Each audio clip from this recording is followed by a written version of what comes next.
Welcome to the Milestones Motivation and Money Podcast, hosted by Angel Radcliffe. Tune in as we discuss finances, success stories, and inspiring vibes that will help nurture growth. Toccara, welcome to the podcast. Thank you so much for having me. I'm so honored to be here. I am excited to have this conversation today. The importance of owning your identity blueprint. I feel as though so many people really need to hear what you have to say. So why don't you tell us a little bit more about you? Look here, I'm excited. This right here makes me happy and so excited to talk about because a lot of people struggle with this. For me, it was when I turned 30 and I went through such an identity crisis from being in a tragic car accident where this man, I hit him on a bike and he died. That was New Year's Day for me. And January 14th is my birthday. So that was the way I turned 30. Fast forward the next month, my dad became incarcerated due to accusations based on his past. And that was that. I'm the fourth child out of 22 from my daddy's side, my mother's only. And that was the icing on the cake. Let's just say that. Fast forward to April, where the flicker to the candle actually just took me all the way out, was when I lost my job. And I heard God very clearly tell me in January that I wouldn't be here at this place that I was employed at. And I thought, okay, well, maybe at the time I worked for a student housing development company. We were building in other places. I was like, okay, maybe God's going to use me somewhere else, and not realizing that he wasn't going to have me to be employed at this place at all. So the title made me, and I didn't know that until it was stripped from me. And so I leaned and gleaned academic achievements on the fact that I was the executive director of this company and the vice president of that company. And when that was stripped away, I was lifeless. Depression became my best friend. Me and suicidal thoughts were ace boon coons. I didn't know what to do. That was the year I turned 30. And it literally shoved me on a quest to do some digging. And we don't want to dig. We don't want to do that as individuals because we don't want to get dirty. We just want the glitz and the glams of being a person and being happy with this and that. And we don't want to dig. It's just dirty, it's nasty, it's painful. And what I had to do, I had to dig. And with that digging came rediscovery. I started to understand who I was without being such and such of this company, and without holding a master's degree, and without having a bachelor's degree from a Big Ten school, and all these things that made me, quote unquote, Toccara Nicole. So I thought. And I realized the importance of owning who I was no matter what. And that was the year my speaking career was developed. That was the year I started modeling. It was so interesting because when you model, for those of you who are models out there, you understand that your walk is everything. And in order to walk or learn how to walk, one of the first things that they teach you is to walk with your head up. Now, mind you, I'm telling you, I was suicidal. I was depressed. I didn't want to be here. I tried to take myself out, and I had to model. And I laugh now because I have the victory over, what I went through. But it was painful. And so now I call myself the identity architect and coach, wanting to help people, specifically women, typically Millennial and Generation X women, to discover their identity so they can live, unlock, and rediscover who they are, so they can be the powerful women that they've been created to be in spite of what they've been That through. is quite an introduction. You said so many things that I resonated with. So, number one, you talked about losing your job, and Oof. that right there really help you get into this space of, okay, what am I doing with my life? Yes. And then you really start to understand how a company doesn't define you.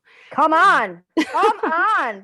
And one thing that it just irks me, and to each their own, but when I meet people, people use their title or they use their company to define themselves.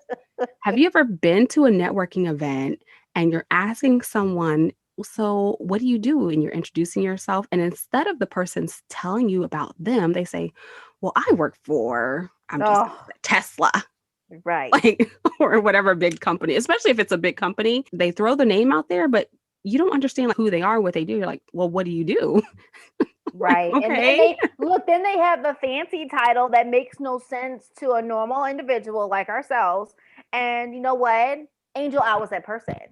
I was that person. And it took someone that was near and dear to me was like, you're getting big headed. And it hurt so bad, but that was me. And you're right. But that goes to show you that people hide behind titles. And I have a saying, a title is something. It's great, but if you don't have the characteristics to operate in that title, it's just words. And I always say your title doesn't define you. I love Tasunda Duckett, and she has this saying that I love, and she says that you rent your title, but you own your character. Woo! I love her for saying that. My, Love it. my, my, my. Now that right there is a mic drop. Every time she says it, it's like chills because so many people don't understand that just because you're a director, a VP, or the head of whatever at this company, that's not who you are. Who are you? What happens if you lose your job tomorrow? Are you going to let this company define you? And that's how so many people fall into like depression and Yes. all of these other things and drinking, drugs and alcohol. I learned that at an early age. And I always say that has taught me to be so resilient and understand who I am. I remember being laid off, Mm, and this was during the 08-09 recession. And it was so hard to find another job. And I was just like, what the heck? right. And I was one of the people who would just use like the title, the company, and I had to start like defining myself on my own terms. So, Yes. with what you do in helping millennial and Gen X women, how does someone identify if they are not owning their blueprint? I love this question. One of the ways that I can tell that someone is struggling, that they really don't know who they are, is when I talk to them about I am statements and they cannot give me any. That is a clear distinction that they don't know who they are. So if they say, I'm a wife, I'm a woman, the real basic ones, that lets me know when I start helping them to dig deep and they can't, they don't know who they are. Let's say you meet someone at a networking event, the person's introducing themselves with their title, with their company. How do you approach them with your services? After throwing up in a bag first, because it makes me cringe now. When you are aware, it makes you move different, it makes you think differently. So I allow people to lead with that when I meet them. And then I say, hey, this is what I do. I would love for us to have virtual coffee. Let's connect. I want to know what you do. And when I flip it like that, guess what? People love talking about themselves. So giving people the opportunity to do so allows for me to then share what I do. So I live by this motto. I heard this when I was like 25 years old. You have to understand who you are and whose you are. Yes. And Yes. so when I think of that, and actually this was like one of my sorority sisters, we used to have girls' night and we would just talk about all the different things that we were going through in life. And I remember one particular person, she was so empowering and she just said, you have to understand who you are, whose you are. And I was like, well, what does that mean? And then Mhm. she broke it down and I was like, all right, who you are. And we would say that all the time, every time we got together, and we would do like meditation and Yes. self-reflection. And I started to journal. In your program or when you're working with your clients, is that something that you're pushing as well, that particular phrase? Let me tell you. So my phrase is knowing who you are is a game changer. And I came out with a book in 2020. It's called Identity Blueprint Keys to Unlocking Your True Self, and just sharing elements that I literally walked myself through to understand who I was. And one of those things that I discovered is the more that I own who I am, the good, the bad, and the ugly, Angel, I'm going to say it again, the good, the bad, and the ugly. It allows for me to really embrace all of me. And it's a forever journey. It never ends because as you unravel different things about you, there's things for you to unlearn and to relearn so you can really be who you've been created to be. And so that's one of my mottos. Knowing who you are is a game changer, and your truth is your truth. So own it. You mentioned one thing, Takara, unlearning. I feel as though that is so important in the life that we live because growing up, sometimes we pick up these habits from family members who may not have been taught the best things. And as you become your own person and as you become an adult and you find out the things that are right and the things that you should be doing, you have to get into this whole phase of unlearning the things that you were taught growing up or unlearning the things that even that you picked up as an early adult because you're at an impressionable age at 16 to 23. So what approach do you suggest for someone to unlearn? I would say first forgive yourself for picking up the habit and owning it as yours when it really doesn't belong to you. Forgive yourself because there's a lot of things that we have learned based on environment. One of the scenarios that I give, I remember I was in church one day and I don't remember what the sermon was about, but I do remember God literally speaking to me and saying, go to the altar and repent. And I'm like, for what? And he told me, there was some unforgiveness that I had with my mom. My mom raised me as a single parent with the help of my grandparents, so she did the best that she could. But there was underlying expectations that I had that I expected from her and didn't realize that. So those underlying expectations created barriers of why I don't connect with my mom the way that I should because of the unspoken expectations.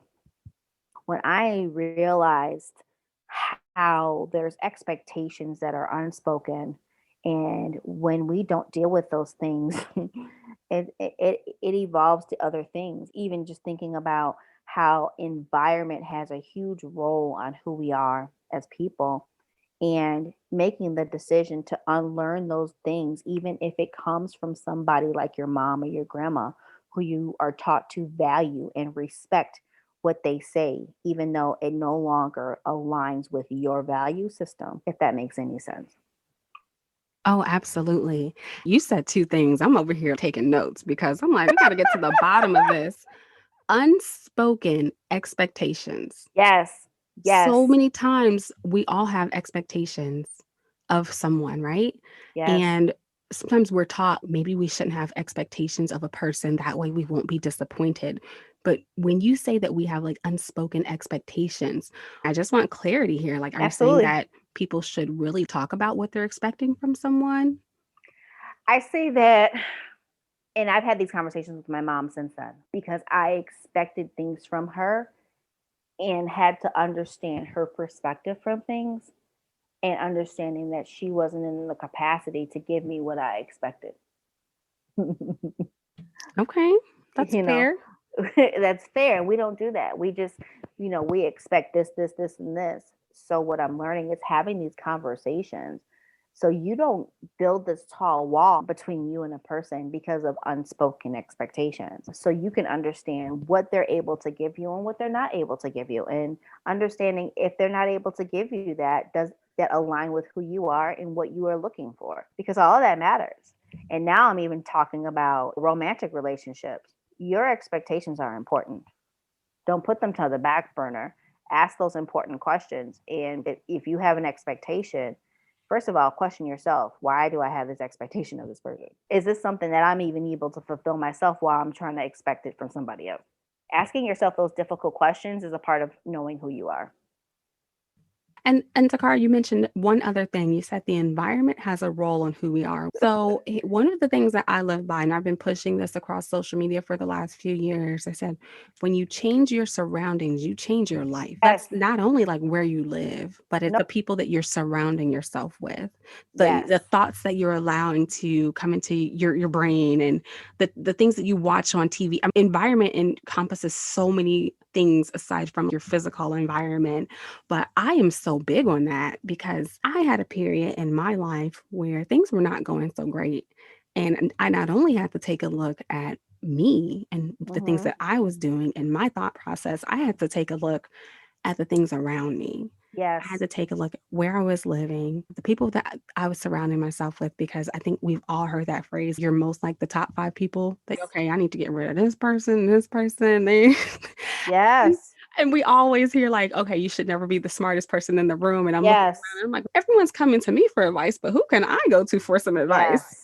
So Yes. I am just big on that. And I did a purge. I got rid of all my belongings and then I just started over and I moved to a different part of town. And I wanted to live by not necessarily saying that if you're more intelligent, you live in a certain area, but I wanted to live in an upper class area. Yes. And I'm like, my neighbors were attorneys and I can have intelligent conversations and I was building my network Yes. and I was like, okay, my life just started to shift. Mm-hmm. So Mm-hmm. not only that, but then the people that I was like spending the most time with, everything just started to shift. My conversation started to shift. My way of thinking started to shift. So that is something that I push. And I'm so glad that you said that. So for someone who is having a very difficult time and maybe they're not in the right environment, what do you suggest for them to really plan out a roadmap for them to change their life or their trajectory? Absolutely. It starts with you. And for me, 2018 was that year where I started to change my circle and it literally started to change my life. That was the year that I met my now significant other, and I met him because we were in a personal development coaching program. And I was in a place where I was finally willing to invest in myself. I was willing to put myself in these circles with other like-minded individuals because I was tired of being the smartest person in the room. I was over it. I wanted to be able to learn the things that I knew that I needed to learn to take me to the next levels. And I realized that my circle at that time, there was individuals in my circle that I had to let go. I had to put family members on pause. And when I say put them on pause, for those of you who watch Saved by the Bell, remember when Zach would put everybody on pause or Slater or whoever, like I had to put my family on pause. I had to say, pause, time out. I'm not going to listen to your shenanigans anymore. I am going to move this way, mama included. And I had to make that decision. It was a hard one, yet it's one that now that I have made it, my family is completely on board with all that I do. When I started my entrepreneur walk in 2017, they thought I was absolutely ridiculous. They thought that I was crazy for wanting to leave my state government. I live in Chicago and I worked for the state and I made amazing money. And it wasn't about the money, it was about me being who I am. And so, one of the things you have to do is be willing to leave what you call home at that time, because it needs to be a place where you can grow. And if you are in a place where you cannot grow, then you cannot be effective to anybody, including yourself. So I started networking more. People are so asleep on networking. It's so sad. Networking has the power to not only change your net worth, it has the power to really reshape and renew your mind, to bring you into places of alignment, to help you to understand who you are. And it allows for you to understand to stop building barriers and start building bridges. You're dropping some gems. So I really like that. I'm gonna have to go back and compile all your nuggets. It's all stuff that I went through.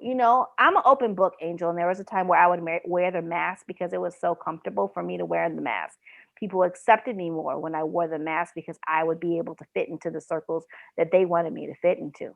2018 for me, was a year of me changing my game and saying, this mask, ashes to ashes, dust to dust. You gonna like this or not? And I'm not everybody's cup of tea. You put sugar in it, honey in it, and I still might not taste right to you. That's fine. But I know who I am now, and that's all that matters to me. Oh, absolutely. I just posted something on Instagram yesterday. I said, sometimes the weight you need to lose isn't on your body, it's the weight of other people's opinions. Amen. And I was the same way. Of course, you're wanting to be liked in the workplace or whatever you're doing. I'm just like, forget it. Move along, move around. And I reference God a lot because he saved my life many times over and over Mhm. and over. And I know that. I know that we hear the cliche, I'm nobody with him. Like, I seriously know that because I've tried to take my life at least twice that I remember. And I'm still here. So I know that he's a saver. He's my He savior. is. He knows. Who we are. So Mhm. I tell people all the time, look here, boo, you have one life to live. So are you going to live it for your other people? Or are you going to live it according to the life that you were created to live? Because there's a reason and purpose why all of us are on this planet. Absolutely. Period. And when you don't show up, people can't show up. Oh, that's another one. When you can't show up, people can't show up. Especially if you're a leader and you're leading other people, you have to remember the importance of showing up, not only a leader, but as a woman, as a minority. Yes. We sometimes like forget if we don't show up, how can we encourage younger people to show up? Or it's not always about the younger generation. There are people our age who are looking for someone like just us, like the same age, maybe who's been through some of the same things to really share their story. And they're like, well, wait, I've been through some of the same things. And you know what? It's funny you just said that because a lot of my clients are older than me. Mm-hmm. Yet they respect my wisdom because I am very open. I tell people, look, you want to know? I'm going to tell you. Mm-hmm. I don't, there's no shame in my game. I'm not going to sugarcoat anything to you because sugarcoating is not helping you to get over what it is that is in your way for you to own who you are.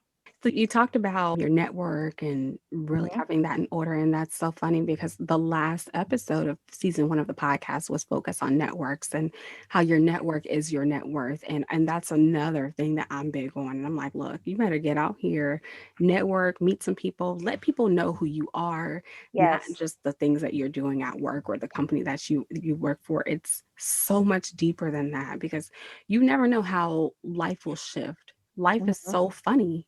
We start Mhm. out with our plan A turns into plan B, C, D. As you get older, you find out, well, I really didn't want to do this, or now I would like to do something else. And your life just shifts and you start doing something different. And in some instances, making changes throughout life is a bit frowned upon. And I always tell Yes. people, you have to have the courage to do what you want to do and not care about what other people are going to think, whether if it's going to run a business or if it's changing careers or you're going to be a stay-at-home mom now or whatever it is, just do it. Just do it. So you have to trust your voice. You have to trust you. You have to know who you are first to be able to trust you. Because you have to make these moves for you. You have to be the better you. Nobody can do that for you. No one's going to pay your bills. No one's going to take care of you. So you have to do the leap. And when you take the leap, you're going to fall. You're not going to fall on your knees either. You're going to land just the way you need to land so you can continue to be all that you were created to be. Powerful words. So, Toccara, for someone who is really searching for their true selves and wanting to get to the bottom of their identity, what are some actionable steps that you can give to listeners today? Absolutely. It starts with the root. And when I say it starts with the root, it starts with the root of your family. A lot of people don't think about that. And sometimes it's uncomfortable to get to the bottom of the roots because of the pain and the processing and the things that have to go into that. But it's worth it so you can lay your own foundation and be the owner of that and be able to build on solid ground that you can call yours so you can build the life that, yes, you were created to build. So I tell people, look at the legacy that lies within your family. Start there because there's nutrients in your roots. And sometimes we look at our roots as a bad thing. I could easily look at it as a bad thing. I'm my mother's only child, the fourth out of 22 kids.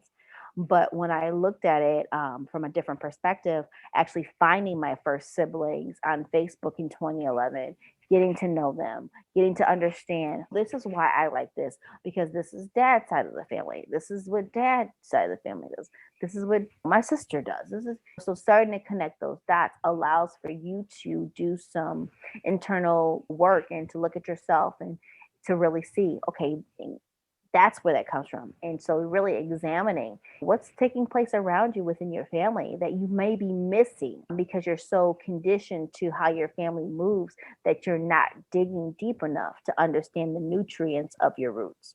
Awesome words. So, Toccara, we're almost to the end of the show, and this conversation is great. We can talk about this all day because I'm sure the listeners are getting some nuggets. They're taking some notes. We may have to have a part 2. Well, I'm down for it all. I really feel that we are in a time where people need to know who they are. Mm-hmm.